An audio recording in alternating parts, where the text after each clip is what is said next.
Coffee to me has almost become now, especially synonymous with El Salvador. My grandfather had a coffee farm while we still lived here in the 90s.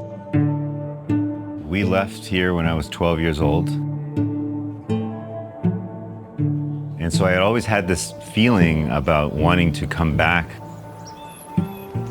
The thing that inspired me are these moments with my father, because he was a coffee farmer here and his whole life was going to be related to coffee. He has that bittersweet angle, and so I've always had these moments with him. Like, coffee has always been important between him and me and how we communicate with each other.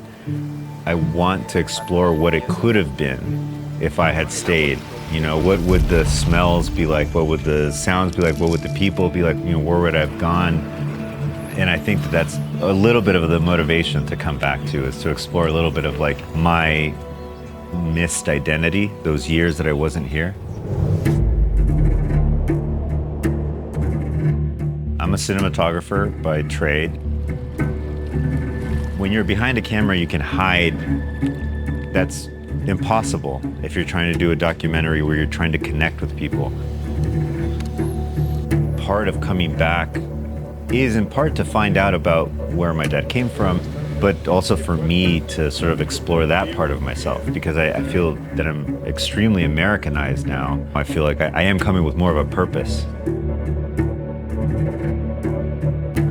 The purpose for me of coming back now is to see what the country is really like, not from the tourist perspective, but what are the people that live here, what are the people that work here.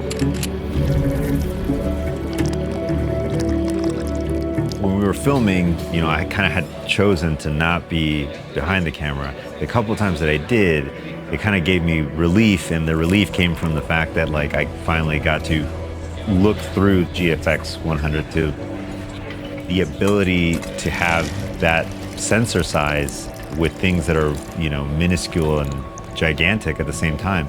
It's kind of exciting to see, and I've never played with anything like that, with a sensor of that size.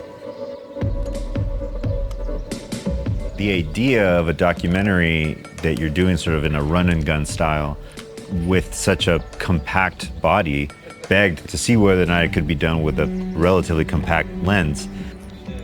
Once we started playing around with the zoom lenses, they actually behaved similar enough to a cinema lens that it allowed for us to feel comfortable with just doing most of this. I mean, you do a lot of the beauty stuff just because of the aperture, but 90% of it is on these GF zoom lenses, and they behave, you know, as you would expect, and allows for the body to be compact.